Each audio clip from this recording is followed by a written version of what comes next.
All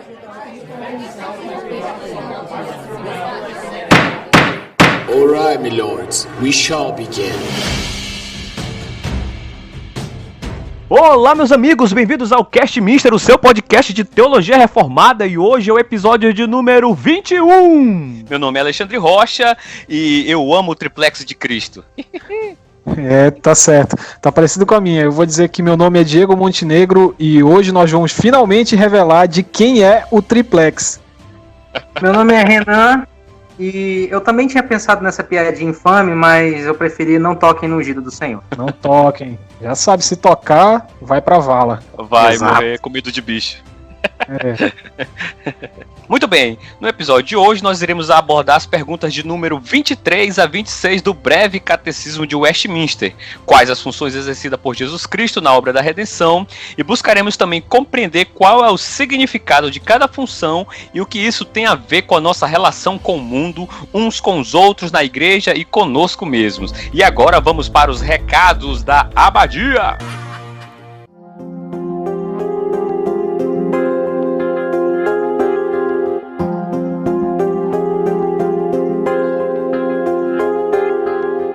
Então, pessoal, como nós já mencionamos anteriormente, hoje nós iremos tratar das perguntas de número 23 a 26 do nosso querido breve catecismo de Westminster.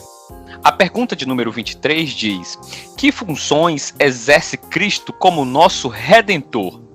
E a resposta é: Cristo, como nosso Redentor, exerce as funções de profeta, sacerdote e rei, tanto no seu estado de humilhação como no de exaltação. A pergunta de número 24 diz: como exerce Cristo as funções de profeta? E a resposta é: Cristo exerce as funções de profeta, revelando-nos pela sua palavra e pelo seu Espírito a vontade de Deus para a nossa salvação. A pergunta de número 25 diz: como exerce Cristo as funções de sacerdote? E a resposta é: Cristo exerce as funções de sacerdote, oferecendo-se a si mesmo uma vez em sacrifício para satisfazer a justiça divina, reconciliar-nos com Deus e fazendo contínua intercessão por nós. Ô glória! A pergunta de número 26 diz: como exerce Cristo as funções de rei? E a resposta é: Cristo exerce as funções de rei, sujeitando-nos a si mesmo, governando-nos e protegendo-nos, contendo e subjugando todos os seus e os nossos inimigos. Muito bem, partindo para as questões iniciais, já lanço aqui a primeira pergunta para a mesa. Eu queria saber de vocês, o sacerdote, o profeta e o rei são figuras bastante presentes na cultura e na história do povo hebreu. Qual é o sentido de Cristo ter essas funções? O que elas representam? Bem, o termo teológico utilizado para nos referirmos aos três ofícios de Cristo, profeta, sacerdote, rei, é munus triplex. Né? Esse termo ele aparece em Calvino pela primeira vez nas Institutas, na edição de 1539, mas também havia precedentes acerca desse assunto. Por exemplo, a Igreja Católica ela reconhecia os ofícios de Cristo. O exemplo disso é o artigo 2 do Catecismo do Concílio de Trento, que declarava claramente, abre aspas, né? Quando Jesus Cristo, nosso Salvador, veio ao mundo, ele assumiu estes três papéis: profeta, sacerdote e rei, tendo sido ungido para essas funções por seu Pai Celestial. Então, havia uma tendência geral, no entanto, de se falar num duplo ofício, sacerdote e rei, e deixar um pouco de lado a questão do profeta. Mesmo que o Eusébio, no século IV, ele houvesse descrito Cristo como aquele que é o único sumo sacerdote do universo, o único rei de toda a criação e dos profetas, o único arquiprofeta do Pai. Então, em 1536, o Calvino... Por que eu estou falando do Calvino? Porque é dito que Calvino é aquele que primeiro que sistematizou essa questão do munus triplex. Em 1536, o Calvino ainda se referia ao munus duplex, ligando os ofícios à unção. Por isso que no início do episódio eu me referi ao ungido do Senhor. Né? Então abre aspas aí para o Calvinão da Massa. como o Espírito se derramou totalmente sobre ele, assim cremos, de forma sucinta, que por essa unção ele foi nomeado rei pelo Pai, para subordinar todo o poder no céu e na terra, para que nele pudéssemos ser reis, tendo domínio sobre o diabo, o pecado, a morte e o inferno. Então, cremos que ele foi nomeado sacerdote para aplacar o Pai por seu sacrifício e reconciliá-lo conosco, de modo que nele pudéssemos ser sacerdotes. O Calvino, ele deduz o munus triplex do título Messias, baseando-se em seu significado primordial de ungido. O ofício, de fato, seria o de mediador, não seria necessariamente profeta, sacerdote e rei. Mas essas denominações, no caso, profeta, sacerdote e rei, seriam as 3 funções específicas do mediador. A ideia, então, de mediador já se encontrava em Deuteronômio 5, versículo 5, onde a gente vê o Moisés se interpondo entre Yahvé e o povo, né, porque o povo estava com medo do que estava acontecendo. Então, já no início ali, né, já é demonstrada a necessidade de um mediador, essa necessidade ela provinha da nossa incapacidade como seres humanos, derivada da nossa condição espiritual perante Deus. Então, o contexto em que o Calvino ele desenvolve o seu entendimento a respeito do tríplice ofício de Cristo, no caso, a importância que ele dá a Cristo como o único e suficiente mediador, se opondo, no caso, à teologia católico-romana, que ia além disso, né, que entendia Cristo como um mediador, mas, enfim, havia outros adereços a mais. No Antigo Testamento, então, os ocupantes de 3 funções específicas eram ungidos, né?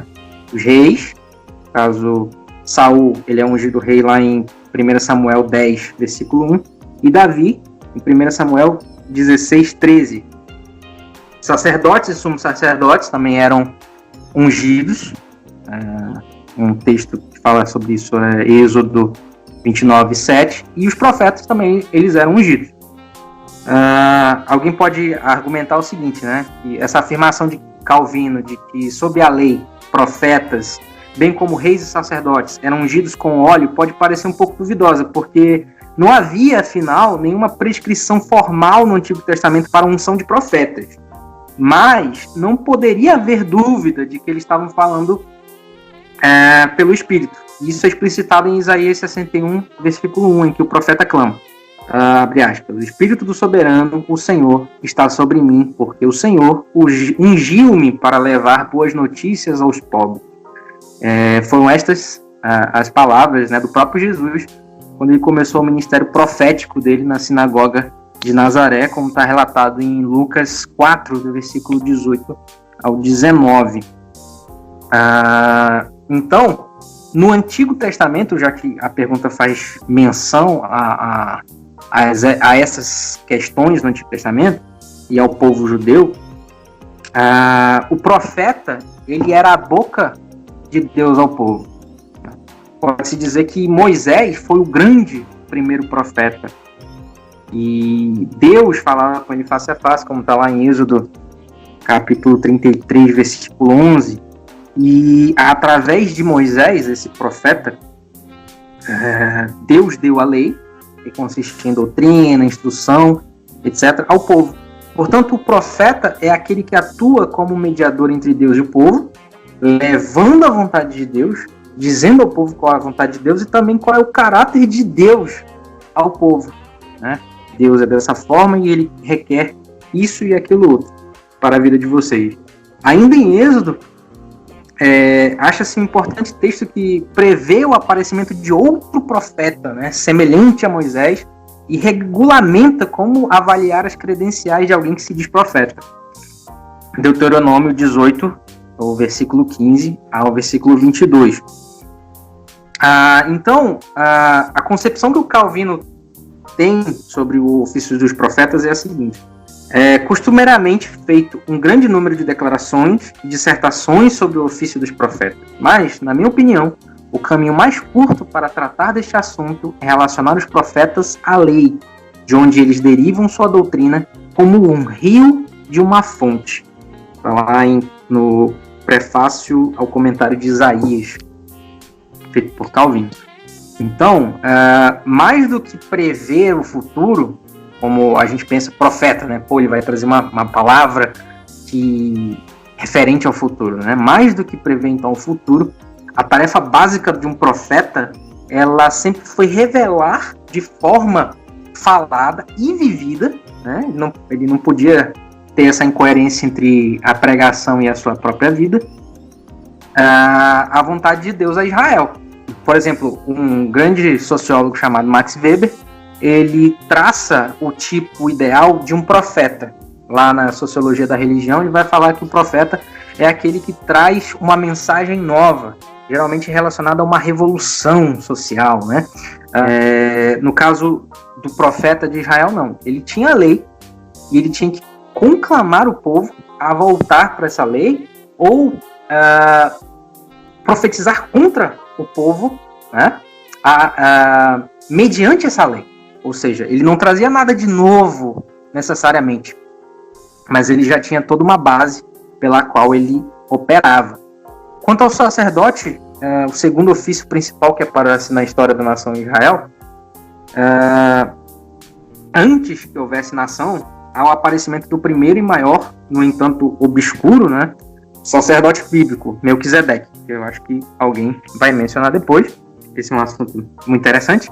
E então, assim, primeiro aparece Melquisedeque, depois a gente vê a figura do sacerdote em Arão, né, e ele vai exercer esse ofício, ele vai desenvolver esse ofício, tendo esse mandato de Deus, né, para a nação de Israel. O sacerdote era também aquele que consultava a Deus quando o povo tinha dúvidas. Ele também era aquele que agia como juiz representante de Deus. O sacerdote, então, ele usava uma espécie de tiara com a inscrição Santidade ao Senhor, lá em Êxodo 28, versículo 36 e capítulo 39, se eu não me engano. Ele dependia da ação do Espírito Santo para desempenhar o seu ofício, e ele precisava ser puro por meio dos sacrifícios que fazia por si mesmo antes de atuar pelo povo. É interessante que, além dos homens serem separados por Deus para serem sacerdotes, havia um sentido em que todo o povo de Israel ele deveria servir de sacerdote às nações.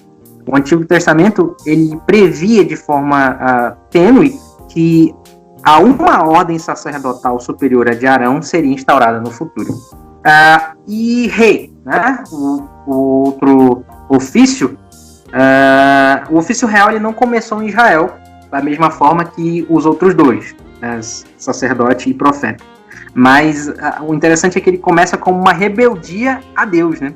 Deus havia legislado sobre o ofício real em Deuteronômio 17, no versículo 14 ao 20, mas foi num momento de rebeldia do povo, após um período complicado dos juízes, né, que eram os homens escolhidos, levantados e capacitados por Deus com o Espírito, que a nação pediu então a Samuel, vê, já estás velho, teus filhos não andam pelos teus caminhos, constitui-nos, pois, agora um rei sobre nós, para que nos governe como o tem todas as nações. Então, Deus depois vai dizer, né, eu sou o vosso rei, né, mas já que vocês querem rei, pô, toma, né, então ele manda Saul. Caraca, mano, é mesmo? Eu não tinha me tocado nisso, beijo. É por causa de inveja, né, de uma rebeldia do povo que surge o sacerdócio real, né, caramba, eu nem tinha me tocado nisso. A monarquia surgiu assim, meio que a contragosto, né, aparentemente, né, porque o próprio Senhor, sem querer aqui pegar a fala do Renan, mas o próprio Senhor, ele, quando o povo questionou que queria um rei, o Senhor Deus meio que falou assim, mas eu sou o rei de vocês, não é suficiente. Aí eles falavam assim, dá-nos rei como os outros povos. Eles queriam ser como os outros povos. Aí por isso que Saul foi um castigo. Dar a monarquia a Israel foi um castigo divino, né? Deu um rei na sua ira, né? Caramba, pesadão, mano. Pesadão, verdade. Assim, apesar então de um início mal com Saul, enquanto os reis eles cumpriram o que estava determinado em Deuteronômio 17, tudo transcorria bem. Mas então quando eles se afastavam da lei de Deus, sofriam as consequências do seu pecado, que já eram previstas, né? Havia também uma promessa de um rei, o filho de Davi, que viria no futuro, né? Então a promessa de Cristo já estava ali no Antigo Testamento. Para resumir, então, como profeta, em Cristo, Deus fala. E isso decorre, então, da sua função mediadora e da sua identidade de filho de Deus. Nos últimos tempos, Deus nos fala pelo seu Filho. Hebreus 1:2. Ninguém conhece ao Pai, senão o Filho, e aquele a quem o Filho quiser revelar. Mateus 11:27. E como profeta, Cristo é o revelador, ele é revelação e ele é revelado. Cristo é a revelação da sabedoria de Deus. Como sacerdote, o seu ofício está diretamente relacionado à nossa insuficiência perante Deus.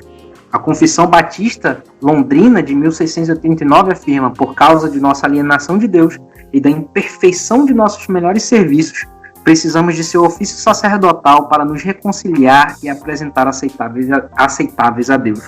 O sacrifício de Jesus, então, ele precisou ser feito apenas uma vez, mas ele continua sendo o nosso sumo sacerdote, aquele por meio do qual nossas orações e louvores são aceitos perante Deus. Cristo como rei, ele é o soberano. Cristo concede arrependimento.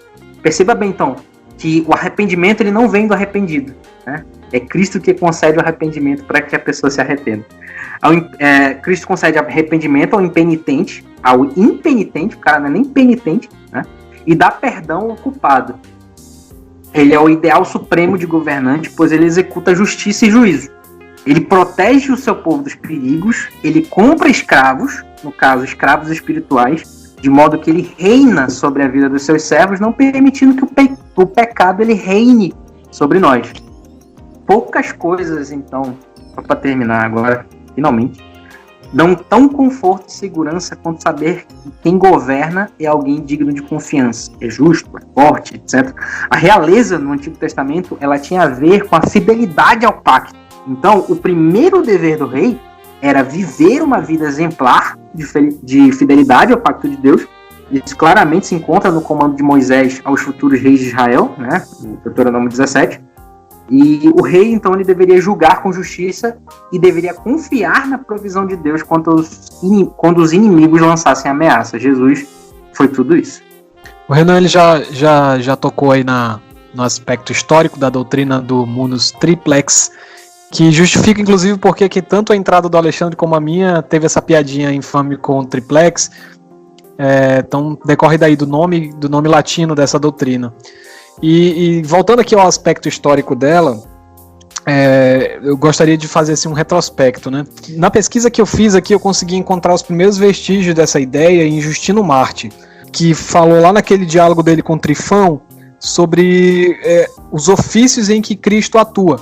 Ainda não estava sistematizado, como a gente viu mais para frente, mas de alguma forma parece que Justino ele é o que começou a sistematizar que Cristo exerce um ofício em diversas frentes. Como o Renan também já mencionou, não são vários ofícios, é um ofício em diversas frentes. Nesse diálogo dele com Trifão, ele diz o seguinte: dele participam os reis e ungidos.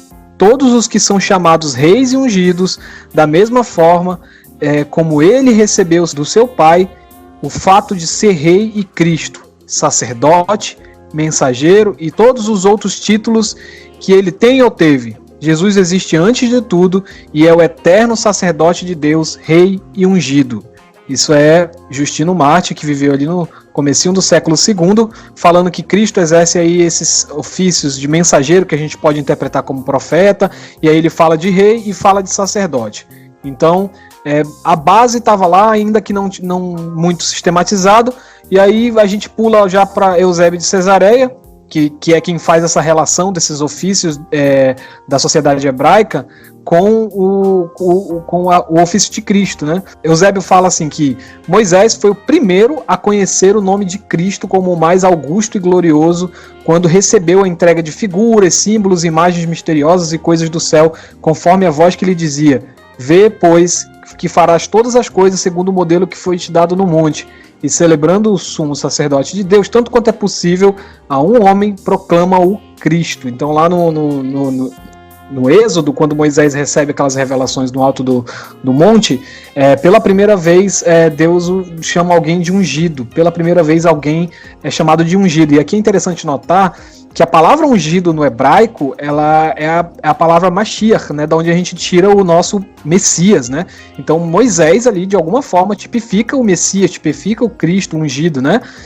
Então, aí, em outra citação, Eusébio vai falar: alguns profetas foram convertidos em Cristos, ou seja, em ungidos, figuradamente, por meio da unção com óleo, de forma que todos estes fazem referência ao verdadeiro Cristo, o Verbo divino e celestial, o único sumo sacerdote do universo, o único rei de toda a criação, e entre os profetas, o único sumo profeta do Pai. A mesma citação que o Renan citou, só que em outra tradução aqui. O fato é que o Eusébio, ele não partiu de um pressuposto de sistemática, né?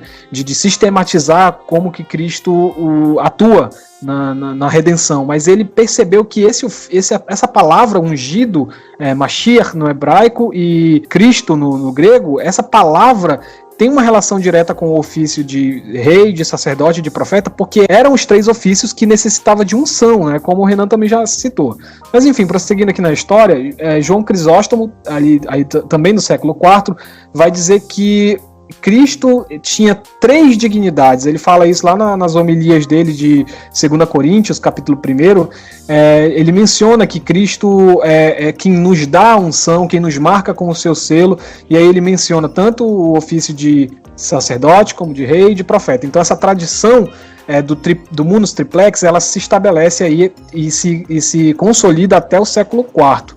O que acontece do século IV para frente? A gente tem um primeiro vestígio de que algo vai mudar com Santo Agostinho.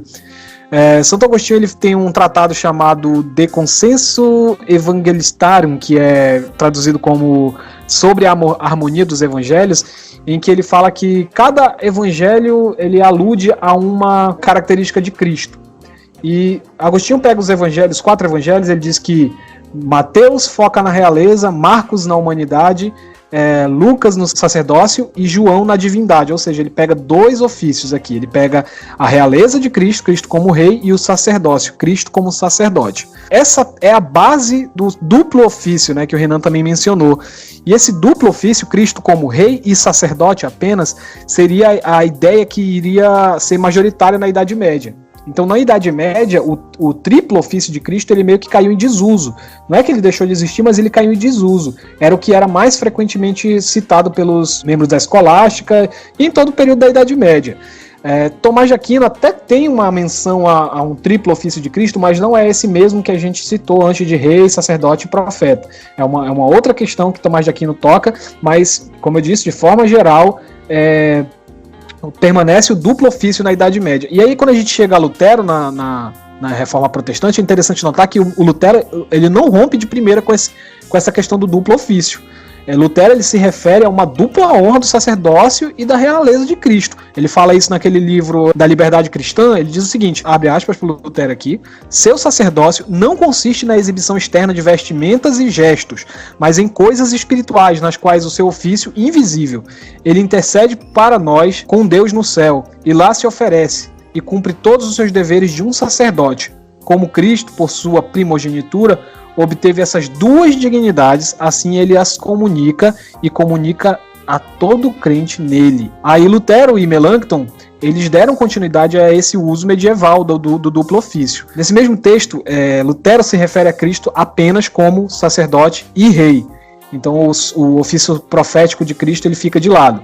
E aí, como o Renan falou, Calvino muitas vezes é colocado como quem traz de volta o triplo ofício. Em alguns lugares eu achei aqui na minha pesquisa até gente dizendo que Calvino foi o primeiro a citar o triplo ofício, mas não é que ele foi o primeiro a citar, ele foi quem recuperou. E como a gente sabe, o movimento da Reforma ele era um movimento que tinha entre as suas frentes, né, o ad fontes, né, voltando às fontes. Então Calvino fez esse trabalho de recuperação que em Lutero foi imperfeito. Calvino conseguiu achar, reencontrar esse triplo ofício de Cristo, ainda que não de primeira. Calvino tem escritos também onde ele menciona só o duplo ofício, mas ele foi aperfeiçoando isso. E a gente percebe esse triplo ofício na obra do Calvino em 2 momentos específicos. Ele trabalha primeiro esse conceito no Catecismo de Genebra, no qual ele tem uma pergunta que diz assim: que força então tem o nome de Cristo? E aí ele dá a seguinte resposta: significa que ele é ungido por seu pai para ser rei, sacerdote e profeta. Então no Catecismo de Genebra estão os 3 ofícios, que tem a ver com o nome de Cristo, novamente, porque a palavra Cristo significa ungido. E aí nas Institutas o Calvino vai dizer assim: o ofício ordenado a Cristo pelo Pai consiste em 3 partes, pois ele foi dado para ser profeta, rei e sacerdote. Recebeu unção em nome de todo o seu corpo, para que o poder do Espírito estivesse presente na pregação contínua do Evangelho. Aí então Calvino finaliza a obra dele com o triplo ofício. Aí passando rapidinho por outros exemplos aqui, o Catecismo de Heidelberg, na pergunta número 31, diz assim: por que razão ele é chamado de Cristo, que quer dizer ungido? E aí a resposta é: porque ele foi ordenado por Deus Pai e ungido com o Espírito Santo para ser o nosso supremo profeta e mestre, que ele nos revelou completamente o propósito secreto e a sua vontade, e a vontade de Deus quanto à nossa redenção. Nosso único sumo sacerdote, o qual por um único sacrifício do seu corpo nos remiu e intercede continuamente por nós diante do Pai, e nosso Rei eterno, que nos governa pela sua palavra e por seu Espírito, e que nos defende e preserva da redenção que para nós conquistou. Então, Heidelberg também, 3 ofícios. Aí, Confissão de Fé de Westminster, capítulo 8, item 1. Aprove a Deus, em seu eterno propósito, escolher e ordenar o Senhor Jesus em seu Filho unigênito para ser o mediador entre Deus e o homem, profeta, sacerdote e rei, o cabeça e salvador da igreja, o herdeiro de todas as coisas, o juiz do mundo, e deu-lhe desde toda a eternidade um povo para ser sua semente e para no tempo devido ser por ele remido, chamado, justificado, santificado e glorificado. Confissão de Fé Batista de 1689, também triplo ofício, não vou ler para não me alongar tanto, porque ela é muito semelhante à Confissão de Fé de Westminster. Mas o que acontece? Como eu disse, lá na Idade Média, o que virou majoritário foi o duplo ofício. E aí a gente pergunta, como a Igreja Católica reagiu a essa consolidação da doutrina do triplo ofício no protestantismo? Isso é muito interessante. O catolicismo, ele não tinha, até a Reforma Protestante, a doutrina do triplo ofício em seu catecismo. Não havia menção a quais eram os ofícios de Cristo no catecismo romano. Somente quando a reforma eclodiu e a doutrina do triplo ofício começou a ser pregada fortemente dentro do meio protestante, é que a Igreja Católica reagiu.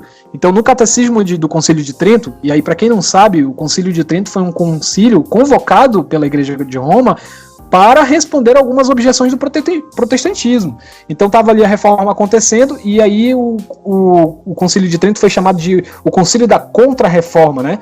E aí é só no Concílio de Trento que essa questão do triplo ofício de Cristo entra no catecismo romano.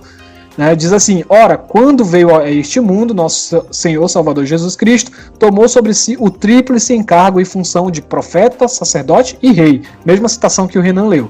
Aí agora, só para terminar essa parte histórica, eu quero ler também o que diz o Catecismo da Igreja, como se não o catecismo especificamente de um concílio, mas o Catecismo da Igreja Católica, na pergunta 335, diz: quais são os efeitos do sacramento da ordem sacerdotal? E a resposta é: este sacramento dá uma especial efusão do Espírito Santo que configura o ordenado, né, ao ministério, a Cristo na sua tríplice função de sacerdote, rei e profeta. Então, no Catecismo Romano, além de entender que Cristo tem esse triplo ofício, eles também atribuem a todo aquele que é ordenado ao ministério esse triplo ofício. O interessante é que essa inserção no Catecismo Romano, ela data de 1547 a 1553, ou seja, o mesmo período da Reforma e do Concílio de Trento. Então, parece que a doutrina do tríplice ofício de Cristo no catolicismo romano foi uma reação à recuperação dessa doutrina pelos protestantes. Isso é muito interessante de se dizer. E aí, só para finalizar minha resposta de vez, pegando a última coisa que diz a pergunta aí que o Alexandre fez para a gente, é o que essas funções representam, né? Então, só para sintetizar, Cristo não tem 3 ofícios, ele tem um ofício, e cada frente desse ofício tem uma representação. Por isso que todos eles eram ungidos, né? Os reis eram ungidos, os profetas eram ungidos e os sacerdotes eram ungidos, como o Renan também mencionou. Então Cristo, na verdade, é o profeta perfeito, é o sacerdote perfeito e é o rei perfeito. Cristo não deriva dos outros reis, dos outros sacerdotes, dos outros profetas. Pelo contrário, a autoridade desses sacerdotes é que deriva de Cristo, porque ele é o tipo ideal, ele é o arquétipo dessas coisas, porque ele foi ungido na eternidade para isso. Então essa doutrina veio se desenvolvendo ao longo da história e hoje ela faz parte da ortodoxia, tanto protestante como católica. Bombril tem 1001 utilidades. Dando seguimento aqui às nossas perguntas, a nossa meditação aqui nas perguntas do Breve, ao afirmar que Cristo exerce uma função tripla, galera, enquanto nosso Redentor, o catecismo enfatiza que ele as exerce tanto na sua humilhação quanto na sua exaltação. O que isso significa? Novamente, isso significa que Cristo já exercia essas funções antes mesmo da criação do tempo e de toda a criação. E que a semelhança da sua obra redentora com o aspecto histórico da realidade, tudo isso é didático para a gente. Aí vamos fazer algumas reflexões aqui sobre como isso é didático. A unção dos profetas, sacerdotes e reis é uma tipificação, como eu já disse, dos poderes de Jesus, como nosso Salvador e Redentor. Ele é o arquétipo do qual deriva os poderes temporais, e isso implica que todo o poder, em suma, é dele. Contudo, é necessário a gente pontuar algumas coisas, né? É fato que a encarnação, entre outras coisas, tem o papel de nos apresentar de forma mais palpável a Cristo exercendo essa função tripla, como a gente já notou no episódio anterior sobre a encarnação. Quando Cristo encarna, ele faz um drama, ele atua como se fosse um teatro de Deus, ele atua nos mostrando de forma visível, de forma palpável, o Logos, o verbo de Deus. E quanto aos seus ofícios, não é diferente. Ainda que ele seja mais claro a execução desses ofícios na sua humilhação, ou seja, em Cristo encarnado, isso não significa que ele só se tornou rei, sacerdote e profeta quando encarnou. Cristo já era rei, sacerdote e profeta na eternidade, ele continuou sendo rei, profeta e sacerdote na encarnação, no seu estado de humilhação, e ele continua exercendo essas funções após a ressurreição, já no seu estado de exaltação. Então, é só para fazer essa ênfase de que Cristo não se tornou nesse triplo ofício em nenhum momento. Ele sempre executou, ele sempre exerceu esse triplo ofício. A questão é que no estado de humilhação, isso se torna mais palpável e didático para a gente, porque ele se assemelha, ele toma a nossa forma, a nossa natureza e se assemelha a nós. Então isso de alguma forma diz muita coisa para nós, e a gente vai dizer isso, vai ver isso daqui para frente. A Confissão de Augsburgo, ela fala lá no artigo 3º que o verbo, isto é, o Filho de Deus se fez humano, nascido da bem-aventurada Virgem Maria, para a oblação não só da culpa original, mas ao mesmo tempo por todos os demais pecados, e assim nos reconciliar com o Pai. Então, de fato, a encarnação tem esse objetivo, de trazer Cristo para mais perto de nós, para mais perto no sentido didático do ensino do que esses ofícios significam. Logo, tudo o que Cristo fez no seu estado de humilhação como homem, Deus, ele ainda faz como tal no estado de exaltação.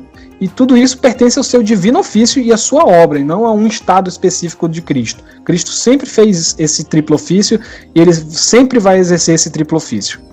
Quanto a essa segunda pergunta, eu creio que a gente deve começar a responder essa pergunta enfatizando o estado de exaltação, que é anterior à encarnação, anterior ao tempo, né, como o Diego mesmo ressaltou.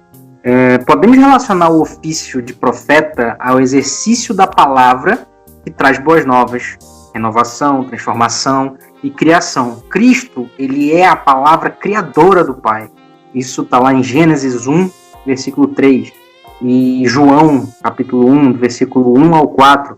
Anos antes da sua vinda, ele age como profeta. Ele já age como profeta, como? Sendo o anjo do Senhor, trazendo a revelação da vontade e da aliança de Deus. Isso está lá em Gênesis 16, capítulo 16, versículo 7. E também no 31, no versículo 11 ao 13. Como sacerdote, ele é sacerdote segundo a ordem de Melquisedeque. Ele também é o descendente mediador das bênçãos para todas as famílias da terra. Como eu falei anteriormente, pós-ressurreição, em estado glorificado, ele é o nosso advogado junto ao Pai, e vive para interceder por nós, e que é o sacrifício perfeito que Deus olha e se agrada. Como rei, é aquele que tem a primazia sobre tudo e sobre todos, desde a eternidade, e para todos sempre. Amém. Essas coisas, pelo menos para mim, elas são mais fáceis de entender o seu significado. Jesus Cristo é Deus e exerce seus ofícios muito antes de descender aqui em estado de humilhação. E não se resumiu a exercê-los aqui, mas ele vai continuar a fazê-lo pela eternidade. quanto ao estado de humilhação, eu tomo as palavras do pastor Conrad Bowie quando relaciona os ofícios de Cristo à cruz do Calvário. Ele vai fazer essa relação dos 3 ofícios com a cruz. Ele diz que tudo que Cristo veio fazer nesse mundo tinha ligação com a morte dele.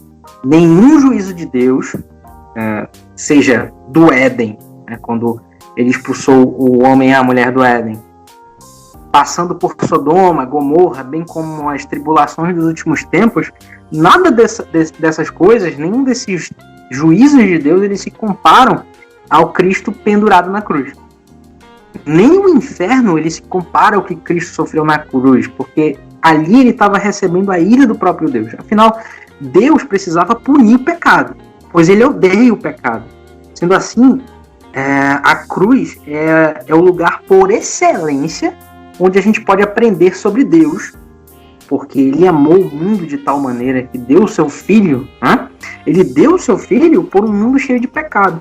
Jesus pendurado na cruz, ele nos ensina, ele nos revela isso. Então, ele está agindo como profeta ali na cruz, no seu estado de humilhação por excelência, que é a morte de cruz, né? Então, ali na cruz ele revela a natureza santa de Deus, mas também o amor e misericórdia de Deus, de modo que possamos confiar em Deus. É por isso que o apóstolo Paulo ele fala o seguinte: decidi nada saber entre vós, senão Jesus Cristo e esse crucificado. 1 Coríntios 2, versículo 1 ao 2. O Antigo Testamento ensina que o sacerdote ele tinha um papel central para a vida do povo de Deus. O povo, temendo e tremendo ao lado de fora do tabernáculo, aguardando o sumo sacerdote dizer o seguinte: povo, pode ir para casa na paz de Deus. O Antigo Testamento apresenta, então, a inadequação do homem perante Deus, enquanto aquele, caso o homem, permanecesse no seu pecado. Surge, então, a pergunta: como um homem pode ser justificado aos olhos de Deus? Pela cruz de Cristo. Jesus substitui todos os outros sacrifícios que eram apenas sombras, figuras daquele que havia de vir, e veio, né? Então, assim, do mesmo modo que o judeu ele voltava para sua casa cantando louvores após o sacrifício, o cristão ele tem motivos de sobra para fazer muito mais. Afinal, o sacerdote, em seu estado de humilhação, ele ofereceu a si mesmo como sacrifício e de uma vez por todas aplacou a ira divina. E como rei, na cruz, ele estava nos libertando do império das trevas. Como rei, ele estava triunfando na cruz, como diz lá em Colossenses 2,15. Na cruz, ele destruiu o poder daquele que tinha o poder da morte. De modo que Jesus, para muitas pessoas, pode parecer um simples derrotado ali na cruz. Bom, ele veio, morreu, beleza, está derrotado. Mas essa não é a visão que condiz com o que Cristo estava fazendo na cruz. Na cruz ele estava efetuando todos esses serviços, vamos dizer assim. Ele estava executando o seu ofício de rei, porque ele estava tirando da mão do valente, né? Estava saqueando o valente. Então eu penso que a cruz ela é a melhor forma de a gente entender como Cristo exerceu o munus triplex em seu estado de humilhação, mesmo rebaixado a categoria, rebaixado aqui entre aspas, né? Bem entre aspas, mesmo rebaixado a categoria de humano, ele continuava Rei Supremo. Bombril tem 1001 utilidades. Então, galera, Cristo exerce essa tripla função enquanto nosso Redentor. Mas como especificamente cada uma dessas 3 funções de Cristo, profeta, sacerdote e rei, corrobora para a nossa redenção até o final? Bom, desde Gênesis até Apocalipse, Cristo ele é apresentado como o rei que esmagaria a cabeça da serpente, libertando-nos do poder de Satanás. De fato, ele fez isso, né? Lá em Apocalipse também, ele é tido como a testemunha fiel, que traz a revelação de Deus para os seus servos, sobre o que haveria de acontecer nos últimos tempos, de modo que nenhum crente fosse pego de surpresa. Ele, como sacerdote, é o cordeiro que foi morto, e que pelo seu sangue é quem compra pessoas, no caso escravos, né, de todas as nações. Nós éramos escravos do pecado, escravos sob o domínio de Satanás. Então ele vem e se entrega e compra pessoas de todas as nações, abrindo assim o caminho da salvação para os gentios. E ele é rei, ele é o Christus Victor, né?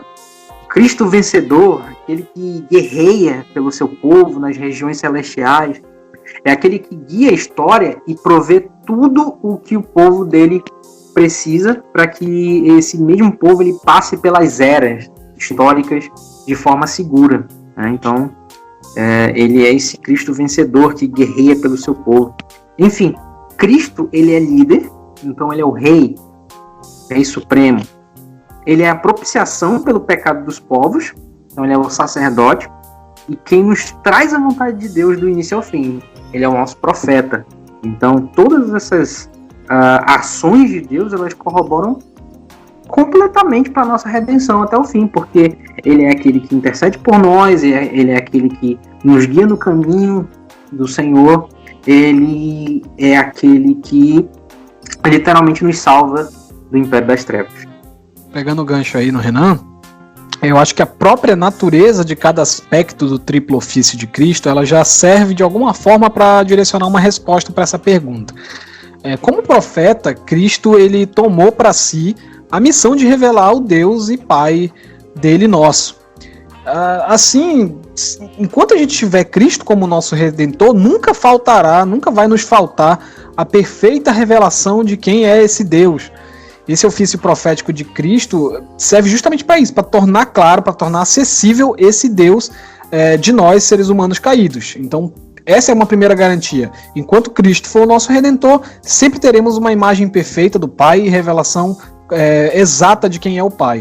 E porque Cristo, enquanto profeta, ele é superior em tudo aos outros profetas, né, da história do Antigo Testamento, do Novo Testamento, etc. Esses profetas, eles precisavam dizer, assim diz o Senhor, enquanto Cristo diz, eu, porém, vos digo. O que mostra que o serviço profético dele é superior, é perfeito, então enquanto ele for o nosso Redentor, nós não precisamos de outras profecias. Como sacerdote, Cristo se ofereceu como holocausto perfeito, expiando a culpa do pecado e afastando de nós a ira santa e justa do Pai. Cristo ele personifica todo o procedimento sacrificial. Ele não é só o sacrifício, ele também é o sacerdote, mas ele também é o altar. Então, nesse drama da crucificação, ele personifica todo o procedimento para dar a garantia de que ele preenche todos os requisitos. Ele é tudo no ofício sacerdotal, de forma que não há espaço para falha. Ele é superior ao sacerdócio levítico. Como o Renan disse, ele é da ordem de Melquisedeque e não de Arão. Ele não precisa oferecer sacrifícios pelos pecados do povo e pelos dele também. Ele oferece só pelos do povo. Então isso mostra que, enquanto Cristo for o nosso Redentor, o nosso pecado está expiado de forma definitiva e as intercessões de Cristo perante o Pai sempre serão aceitas, porque Cristo é de fato de acordo com a vontade do Pai, de acordo com o coração de Deus. Então não há como um sequer de suas orações diante do Pai ser rejeitada pelo Pai, né? Então essa é a nossa garantia de que o sacerdócio de Cristo ele é perfeito e superior ao sacerdócio levítico. Como rei, por fim, Cristo nos governa, sendo assim o norte do nosso proceder. Ele conduz a gente, ele conduz o seu povo, garantindo que a caminhada do início até o fim será do jeito que ele quer, porque ele governa, porque ele é o dono de tudo. Ele também nos protege de todo o mal, como o Renan disse, a serpente, o diabo, os seus anjos estão sob domínio dele, ele nos protege. Ele faz com que até as provações sejam usadas para o nosso bem, ele nos conduz de forma a nos exercitar. Então a condução, o governo dele é perfeito, diferente de qualquer rei que já tenha havido na história. Cristo, ele exerce perfeitamente o seu reinado, de forma que de fato os seus planos serão concretizados, nenhum inimigo do seu reino poderá prevalecer sobre ele. Então, assim, em síntese, só para finalizar, ao revelar o Pai, expiar o pecado e nos liderar, Cristo garante a nossa redenção até o fim. Bombril tem 1001 utilidades. Muito bem, pessoal. Diante de tudo que nós ouvimos, de tudo que nós aprendemos nesse episódio, vamos tentar fazer algumas aplicações a respeito das perguntas do breve catecismo que nós meditamos hoje. Pois bem, se Cristo é o nosso rei, nosso profeta e nosso sacerdote, como então a gente distingue Como a gente distingue nossa relação com Cristo da relação que nós temos com aqueles que exercem funções semelhantes aqui na Terra? Se Cristo é rei, eu não devo então reconhecer outros reis? Essa é uma confusão que eu acho que só ocorre dentro de seitas, né? Mas assim, para não haver espaço aqui, é bom pontuar algumas coisas. Como a gente já disse aqui, todos os poderes, tanto dos clérigos, né, profetas e sacerdotes, como dos reis, enquanto autoridades civis, terrenas, elas são tipificações, imagens do arquétipo que é Cristo Jesus como perfeito sacerdote, profeta e rei. Então, ao invés de isso nos conduzir a uma alienação em relação à ordem temporal, na verdade nós somos conduzidos ao entendimento correto de que todo poder terreno deriva de Deus, então todo poder em si é bom, porque deriva de Deus. É claro que esse poder, nas mãos de homens pecadores, ele é pervertido. Então nós reverenciamos a origem desse poder, nós reverenciamos o Cristo do qual deriva esse poder. Contudo, nós nos colocamos em obediência a essas autoridades civis e eclesiásticas, conquanto elas, primeiro, não se ponham a contrariar a verdade revelada nas Sagradas Escrituras, e segundo, enquanto elas legislem ou atuem sobre as suas devidas esferas ali de autonomia, né? Então, esses são os dois fatores limitantes que vão fazer com que nem a gente divinize a autoridade derivada que essas autoridades têm aqui na Terra, e também a gente não vai negligenciar dizendo assim, não, Cristo é meu único rei, Cristo é meu único sacerdote, Cristo é meu único profeta, então eu não respeito aqui as autoridades eclesiásticas nem as autoridades civis. Pelo contrário, por entender que essas autoridades derivam de Deus, eu preciso olhar de forma correta, percebendo como essa atuação é útil para a nossa exortação, para o exercício da nossa caminhada cristã aqui na Terra. Então, tanto o poder civil como o poder eclesiástico são dados a nós aqui na Terra para, de alguma forma, nos conformar à vontade de Deus, que é eterna, né? Ou seja, já que esses poderes vêm da eternidade para o tempo, eles estão aqui por algum motivo bom. Cabe a nós saber interpretar isso de forma que isso seja proveitoso para a gente.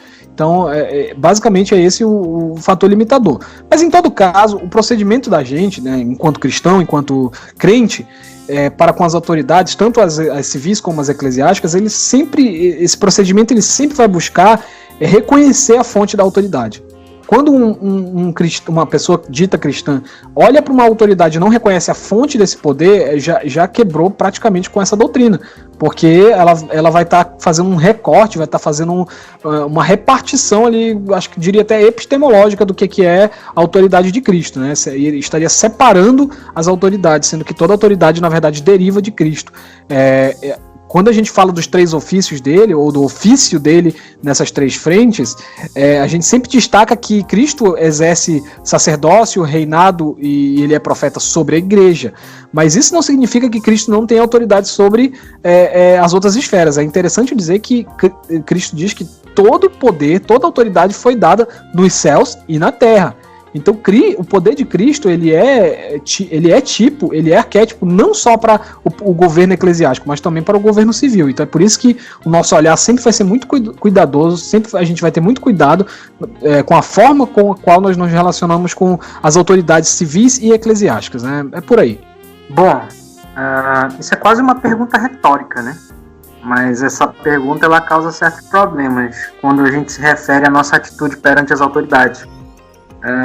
O Franklin Ferreira, no livro dele chamado Contra a Idolatria do Estado, no capítulo 2, se eu não me engano, que é intitulado assim, A Carta de Paulo aos Romanos, o poder do Evangelho e os limites das autoridades estabelecidas. Esse capítulo ele dá um norte muito interessante sobre esse tópico. Ele diz que o alvo do apóstolo Paulo, ao escrever Romanos, era apresentar Cristo como aquele que morreu, mas ressuscitou e tem a total supremacia sobre todos os homens e mulheres. Jesus, então, ele seria o único rei. Todos os outros reis da terra seriam apenas servos desse rei. Mesmo o presidente da nação mais poderosa atualmente, no caso, os Estados Unidos, o Trump, ou a chanceler da Alemanha, a Angela Merkel, são apenas servos desse rei supremo. Roma e os seus imperadores, naquele contexto ali em que Paulo escreve a carta de Romanos, eles se achavam os mais importantes e imponentes líderes da terra. O que Paulo oferece aos romanos é uma mensagem poderosa, a qual tem um poder que nem mesmo o imperador tem. O Franklin Ferreira ele vai dizer o seguinte: o evangelho ele é uma mensagem acima de todas as outras. E citando Karl Barth, o evangelho não é uma verdade ao lado de outras verdades. É a verdade que questiona todas as demais verdades.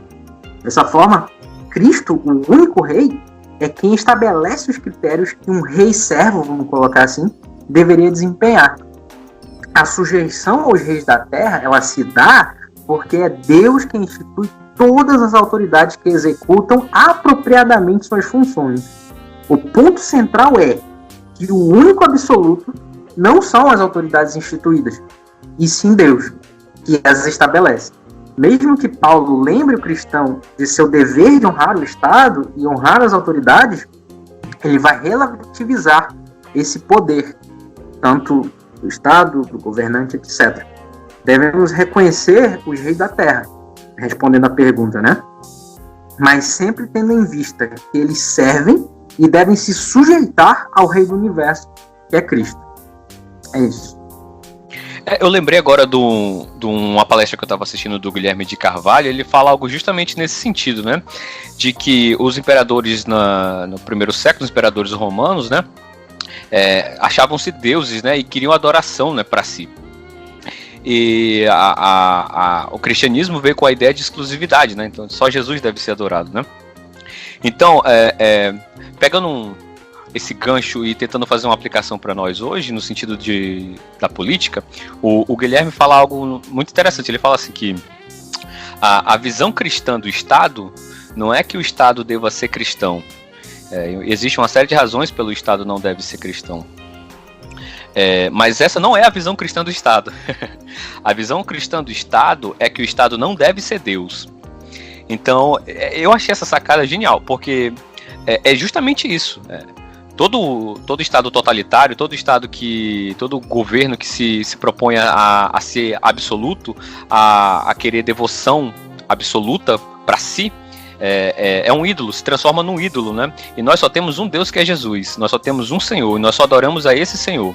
Todas as outras autoridades são autoridades, mas elas são relativas, como bem falou Renan, são relativas em relação a Jesus. Jesus é o Rei Supremo, Jesus é o nosso Senhor soberano absoluto, e que concede às autoridades temporais o poder para legislar durante a sua vigência, mas elas só são servas de Jesus, elas não podem rivalizar com Cristo, e o cristão não pode dar a sua devoção, não pode se devotar a qualquer governo que seja de direita, seja de esquerda, seja conservador, seja progressista, porque a sua devoção, a sua lealdade tem que estar somente a Jesus Cristo, tem que estar debaixo do senhorio de Jesus, porque só o Senhor Jesus Cristo é rei, somente Ele.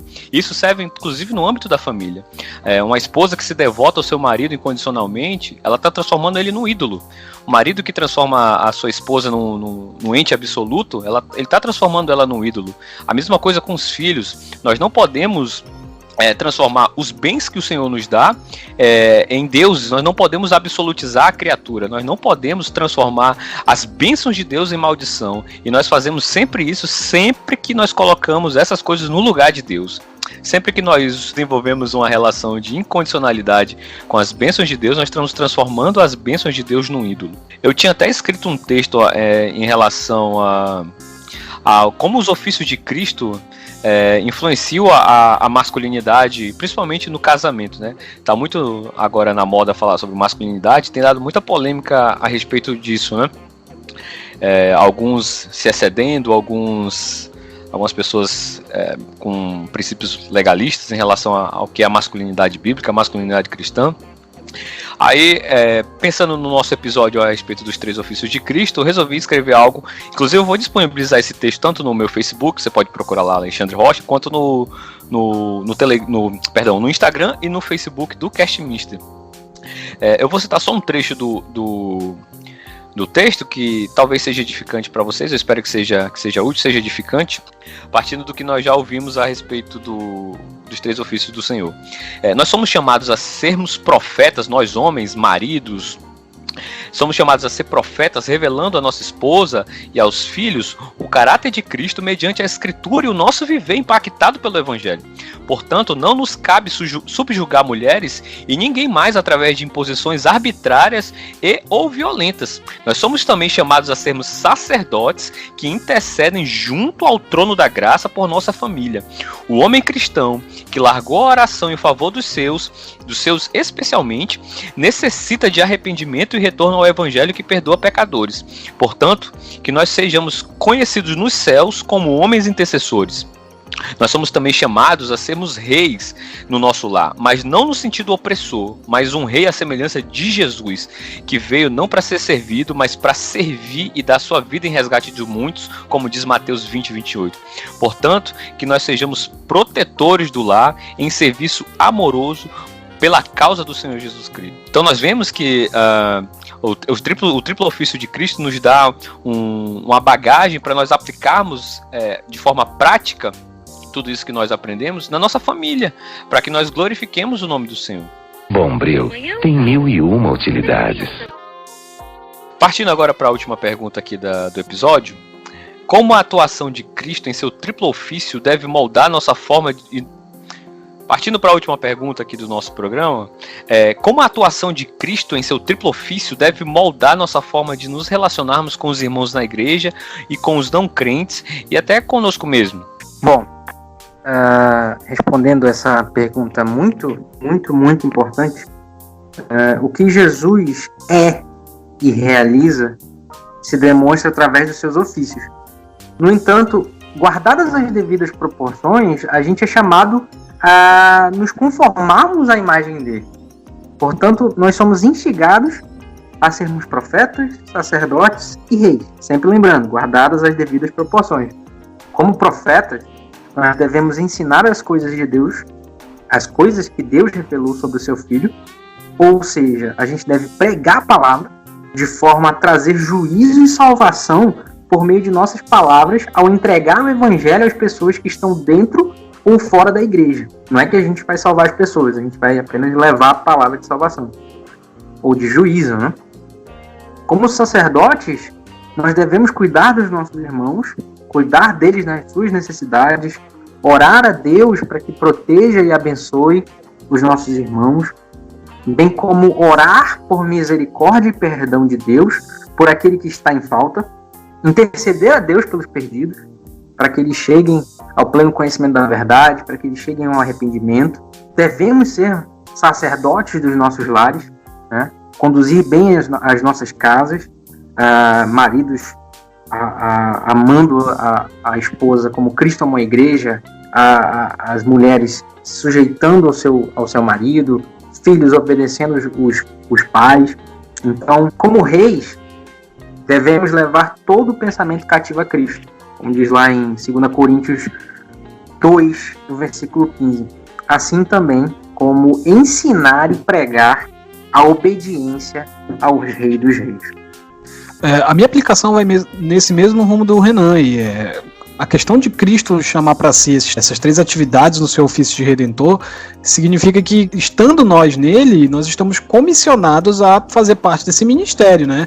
Nós somos sal e luz, então isso significa que, de alguma forma, esse exercício dessas atividades como redenção, cabe a nós também alguma coisa. Aí o Renan pontuou cada um ponto, né? Como nós somos chamados a sermos profetas, a sermos sacerdotes e reis, etc.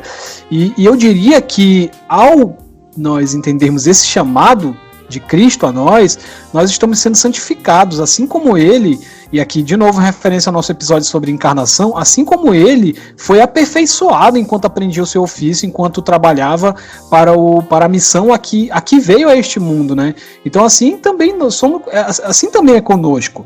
Enquanto nós nos conformamos à imagem de Cristo, tomamos ele como nosso exemplo maior, esse exercício dessa função profética, dessa função de rei, dessa função sacerdotal, ela é ela é aperfeiçoada em nós de forma que nós possamos ser isso daí que o Renan falou. Como profetas, nós vamos cada vez mais compartilhar da palavra, porque estaremos revelando o Senhor para essas pessoas que estão perdidas. Como sacerdotes, nós estaremos exercendo uma comunidade sacerdotal, tanto na igreja, como de uma forma redentiva, levando essa expiação em forma de oração ao mundo, né?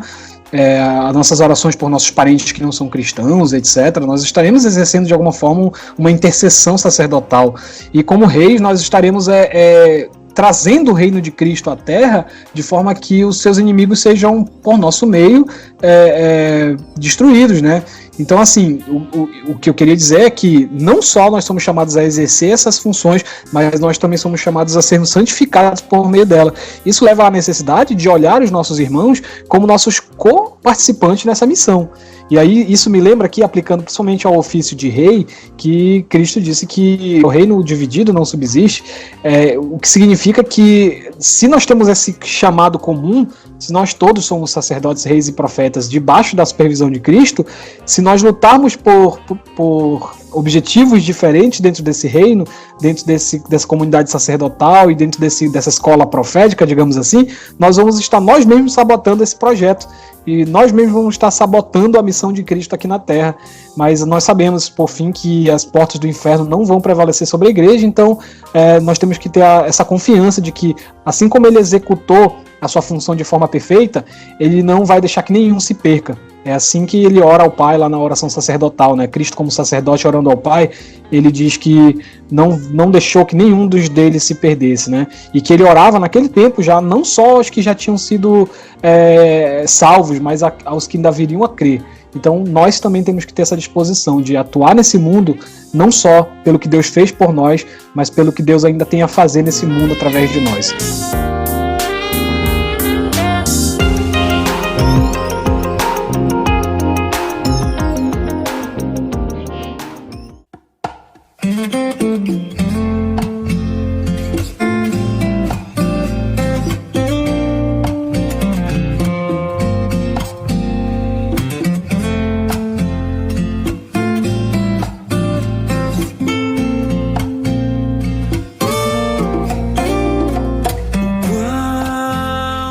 Então, é isso, né, pessoal?